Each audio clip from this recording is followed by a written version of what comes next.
Vamos a continuar ahora con nuestra tercera y última ponencia y se titula, aquí está, La dislalia, estrategias para el uso docente de educación infantil, niños de 4 a 5 años. Y nos presentan Félix Fernando Toala Barahona y Liliana Amarilis Albia Bravo. Y ellos nos acompañan de la Universidad Internacional de La Rioja y Universidad Técnica de Manabí, Ecuador. Bienvenidos y adelante. Gracias, muy buenas tardes con todas y todos, saludos cordiales a todos los participantes de esta convención, saludos cordiales a los compañeros docentes que se encuentran aquí también en este segundo taller. Bueno, vamos a iniciar, si nos ayuda con compartir la pantalla, un segundito por favor. ¿Listo? Me parece que ya estamos. Sí, ya se observa. Ok. Sí, es que tengo acá. Y le doy paso a mi compañera y esposa Liliana Albia, con quien juntos hacemos equipos en estos temas de investigación, no solo en educación, sino en otras áreas en las cuales estamos trabajando. Lili, muy buenos días, buenas tardes. Muy buenas tardes con todos y todas, pues bienvenidos a esta quinta convención científica y a este segundo taller internacional de redes de estudios de educación. Pues primeramente quiero saludar a los docentes de la Facultad de Filosofía, Letras y Ciencias de la Educación, del área de educación inicial, quienes fueron parte de mis estudios en esta universidad. La investigación que vamos hoy a presentar trata sobre los trastornos del habla, específicamente enfocada en lo que es la dislalia funcional, cuyo tema, como ya mencionó la presentadora, pues son las estrategias para el uso docente en niños de etapa infantil de 4 a 5 años. Y estará a cargo de la presentación del licenciado Fernando Toala Barahona, máster en Ciencias Sociales, docente de la Universidad Técnica. Y de mi persona, la licenciada Liliana Albia Bravo, máster en Psicopedagogía, y docente de educación parvularia en el Ministerio de Educación. Bueno, pues y esta investigación cabe mencionar que refleja el resultado de un análisis exhaustivo en la unidad educativa Juan Montalvo, en donde se realizó la misma. Y entremos en contexto. Primero, ¿qué es la educación infantil?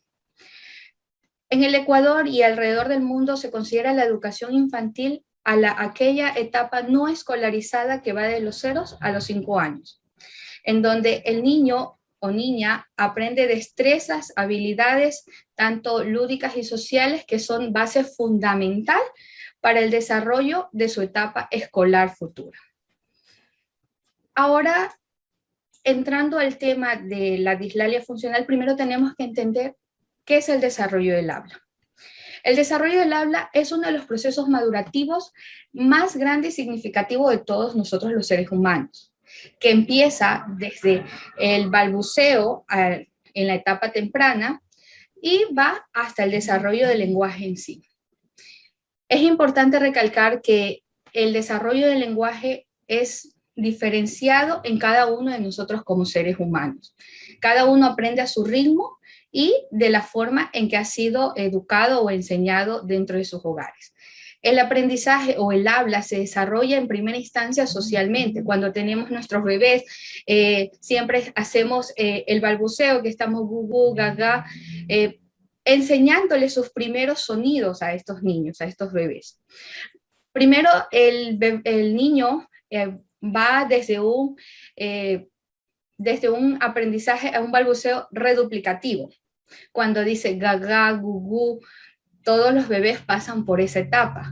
Luego, esta se va perfeccionando a un balbuceo no reduplicativo. Es decir, el niño empieza a combinar esas tan esperadas palabras cuando los padres esperamos que el niño diga mamá, papá, teta. Empieza el balbuceo no reduplicativo, en donde él empieza a combinar esas sílabas para su posterior aprendizaje. Ahora sí, este balbuceo tiene que ser estimulado desde etapas tempranas para que pueda continuar con esta etapa estos niños y niñas. Ahora vamos a enfocarnos en lo que son la dislalia. Primero tenemos que entender que existen diferentes trastornos del lenguaje y dentro de ellos existen los trastornos del habla. Y dentro de estos trastornos del habla existe lo que es la dislalia. ¿Y qué es la dislalia? La dislalia en sí es el problema para articular ciertos fonemas a la hora de hablar. ¿Qué significa dislalia?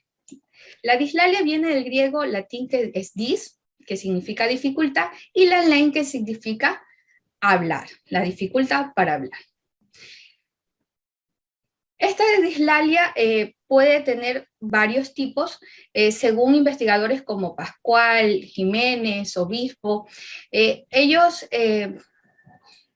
nos manifiestan, basados en sus investigaciones, que los problemas del habla o la dislalia en sí es más frecuente, hasta 4 veces más, en los varones, en el sexo masculino, que en el femenino. Pero que se puede ir presentando con mayor frecuencia en la etapa preescolar o infantil. Podemos observar que la dislalia tiene 4 tipos, que son la orgánica, la audiógena, la evolutiva y la funcional. La orgánica, pues como todos podemos comprender, es aquella que se basa en algún problema orgánico del ser humano en sí. El más común, pues, es el conocido frenillo que tienen los niños, muchos al nacer. La audiógena, cuando estos tienen algún tipo de problemas auditivos, y como todos sabemos, pues como escucho, hablo, como escucho, escribo. La evolutiva, que es aquella que se va acrecentando con el paso del tiempo porque no ha habido una corrección temprana, y la funcional, que es la que estamos trabajando en estos momentos. La dislalia funcional es un problema del habla que no es orgánico, simplemente está desarrollada o está, diríamos, la palabra es enfocada porque no existe una correcta vocalización de las palabras. Y esto no solo sucede porque el niño, digamos así, nace así. Como les dije anteriormente, el aprendizaje del habla es social. Es social, y como nosotros le hablemos a esos niños, ellos van a replicar. Y ahora, en este tiempo de pandemia, en este tiempo de tecnología, los niños pasan mucho más tiempo viendo videos, viendo televisión, y tenemos que tener mucho cuidado en aquellos programas que se dicen ser educativos. Hace tiempo, ¿no?, en nuestra niñez, existía un programa llamado Teletubbies, entonces donde el personaje decía "Oa", y los niños, como era su programa favorito, había niños que normalmente decían hola, pero como empezaron a ver esos programas, empezaron a tener esta dislalia, a empezar a hablar mal, y ya no decían hola, sino que oa.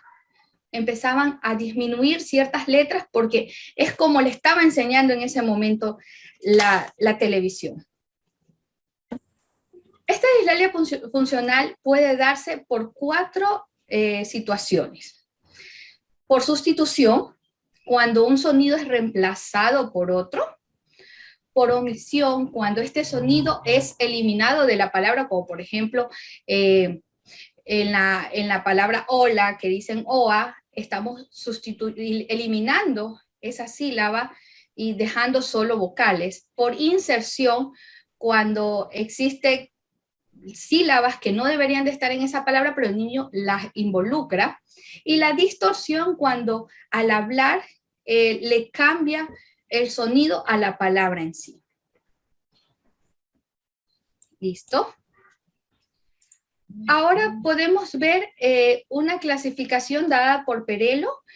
La dislalia funcional tiene diferentes tipos y puede darse con todas las letras del abecedario. O sea, con todas las consonantes puede darse.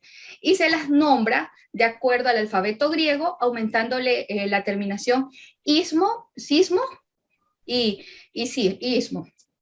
Entonces, por ejemplo, aquí tenemos algunas de las mencionadas por Perello, que está el betacismo, el chiismo, disculpen, es un poquito ciega, pero voy a hablarles más bien de las más comunes, y ustedes aquí se van a poner a pensar cuál es la más común. La más común que conocemos y que nos hemos dado cuenta y tal vez no la teníamos clara como una dislalia, es el chinoísmo.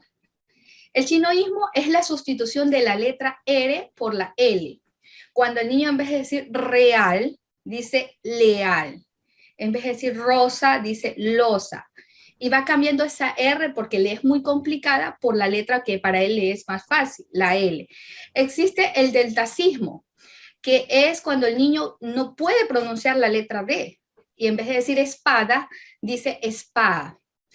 Por ejemplo, hay otro problema con la letra R, que es el rotacismo, que ellos en vez de omitirla, la cambian o la cambian ya no por la L, sino por la D. En vez de decir basura, dicen basuda. Y una dislalia, un problema de dislalia o un tipo de dislalia que creo que los latinos los tenemos casi todos, es el cambio de la S por la Z. ¿Cuántos decimos zapato en vez de decir zapato?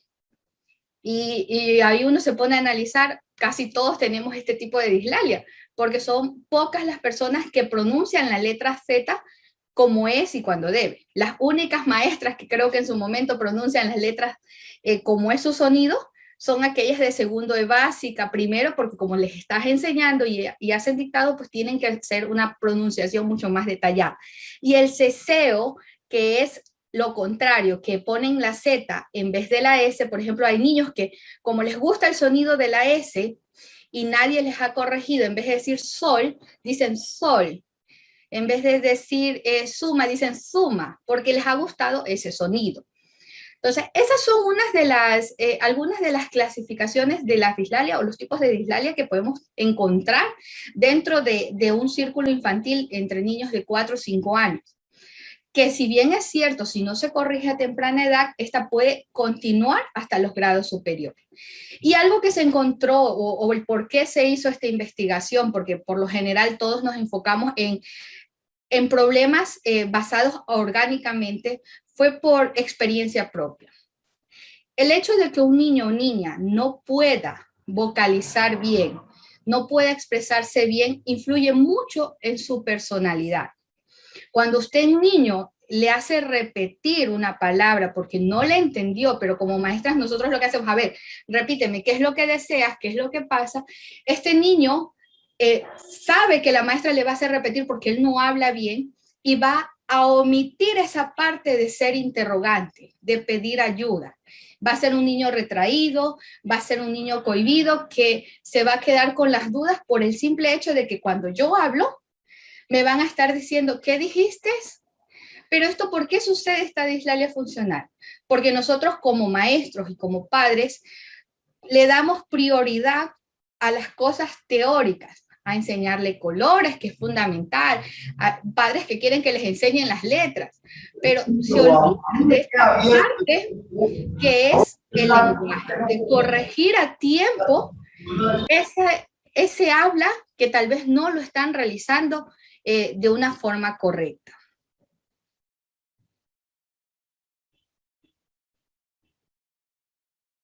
Tienes el micrófono apagado.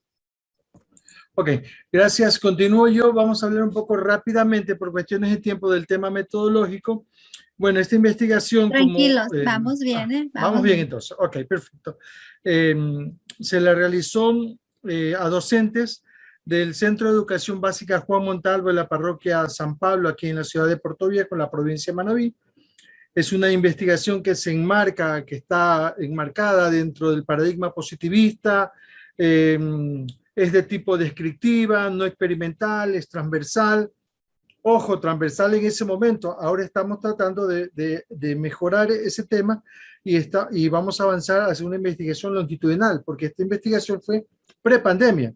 Estamos mirando ahora cómo está la cosa post-pandemia. Pero bueno, en ese momento fue transversal.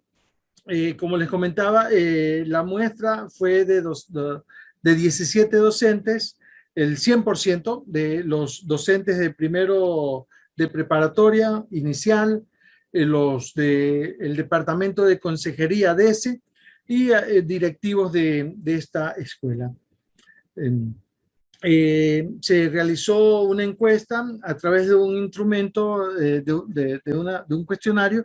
Este cuestionario de 15 preguntas, tipo test, una escala valorativa de Likert, que primero fue validado por un grupo de docentes de la Universidad Técnica, de la Universidad de La Rioja, y también después lo validamos con un grupo de profesores de una escuela cercana a la escuela donde estábamos haciendo la investigación, que era la Escuela Fe y Alegría, y después, bueno, se la realizó con los docentes de la escuela Juan Montalvo. Se realizó un análisis de tipo descriptivo, no paramétrico. Armamos una prueba de chi cuadrado a través del software de SPSS con la idea de comparar un poco las dos variables con las que nosotros nos manejábamos en esta investigación. Y bueno, y dio algunos resultados bastante interesantes que los planteo aquí en 4 diapositivas. Una de ellas, una de las preguntas que nosotros planteamos dentro de las variables que teníamos el interés de conocer, era si los docentes conocían sobre los trastornos del habla. Y como ven ustedes en la imagen, el 63.16% dijeron que desconocían o que lo conocían muy poco. El 26% muy poco, y el 10%, apenas el 10% que sí tenían un conocimiento de lo que era el trastorno del habla. Se les consultó a los docentes si habían sido capacitados por el Ministerio de Educación sobre el tema de trastornos del habla, y el 100% de los docentes dijeron que no. Se les preguntó también si ellos conocían sobre la dislalia funcional, qué conocimientos tenían. El 70.99% dijeron que no conocían nada, el 23.50% bastante, y el 5.8% muy poco. Y se les consultó también si habían utilizado estrategias didácticas para trabajar el tema de la dislalia, y dentro de este porcentaje se ubicaron estos resultados. Un 32% hablaba de que se le hacían preguntas simples a los niños, un 28.85% se les trabajaban a través de cuentos, relatos, historias, un 23% a través de los cantos, un 9% a través de escribir acciones y vida cotidiana, y un 5.77% a juegos de palabras, poemas, retahílas, trabalenguas. En resumen, los resultados más destacados demostraron que los docentes tenían muy bajo conocimiento sobre los problemas del habla, y con ello una baja utilización de estrategias pedagógicas.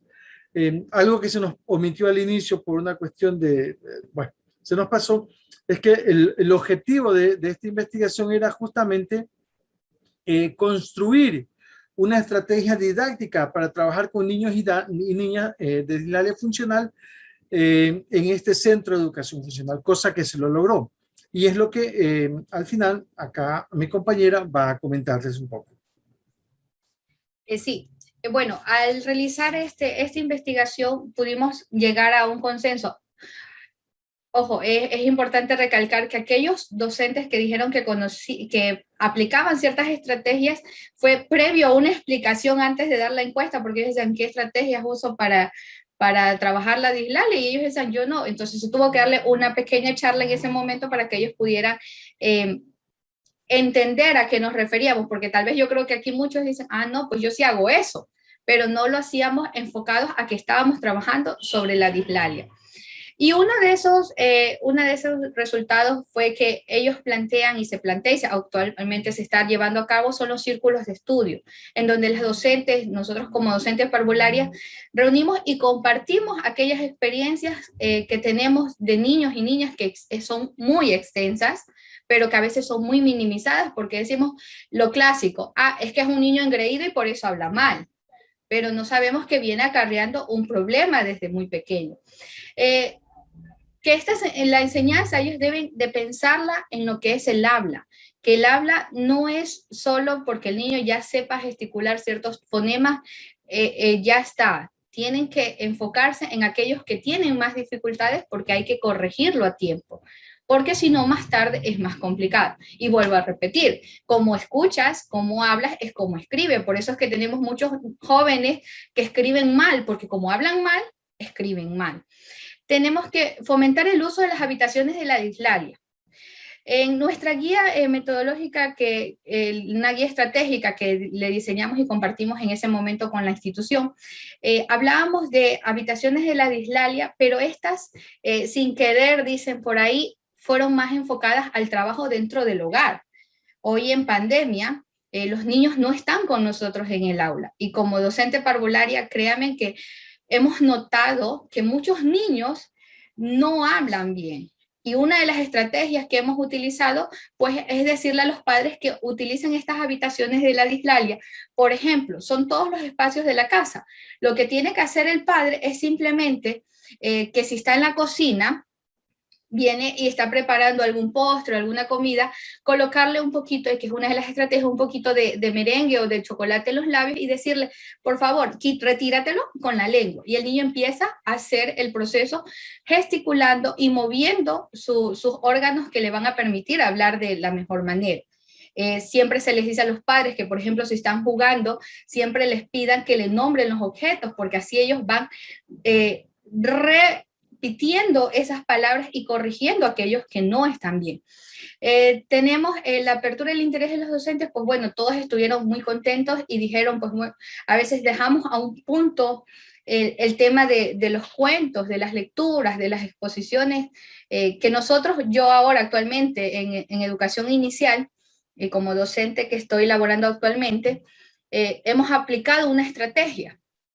Nosotros le decimos al padre, el niño tiene que darme una exposición, digamos, de las plantas, donde me mande un audio o un video. Y madres me han dicho, pues, ¿sabe qué, profesora? Mi hijo habla mal, pero esos audios, esos videos que yo estoy actualmente haciendo con él, que me cuesta, han hecho que ahora gesticule mejor las palabras. Y yo siempre decía, es que mi hijo no sabe hablar. Y todos nos vamos a un tema médico, que tal vez tiene frenillo, que tal vez tiene algún problema en el paladar, cuando simplemente es ejercicios. Y como les decía, pues la elaboración de la guía metodológica, como le mencionaba mi compañero, pues que estamos tratando de adaptarla ahora a lo que es la educación en casa, porque es muy difícil que un padre trabaje como un docente, porque los padres, ay, que está chiquitito, pues ay, que habla, ay, qué lindo que dijo, que no dijo agua, sino que dice gaga. Entonces todo el mundo empieza y le aplaude cuando se sabe que debe de corregirse desde temprana edad. Bueno, para terminar, quería comentarles que previo a la investigación o a esta investigación hicimos un estudio de arte, un estado de arte sobre las investigaciones de dislalia realizadas en la provincia de Manabí, y son muy escasas sobre todo enfocadas en el ámbito educativo. En el ámbito de terapia del lenguaje, bueno, sí hay algunas investigaciones, pero en el ámbito de educativo, de aplicación del docente en el aula, es muy escaso. Entonces, es una investigación que tiene un precedente bastante interesante y que ha ayudado o que puede ayudar muchísimo a minimizar este problema en el trabajo de los docentes, padres de familias y todo eso, ¿no? Con esto le agradecemos, muchas gracias por la atención a todas y todos.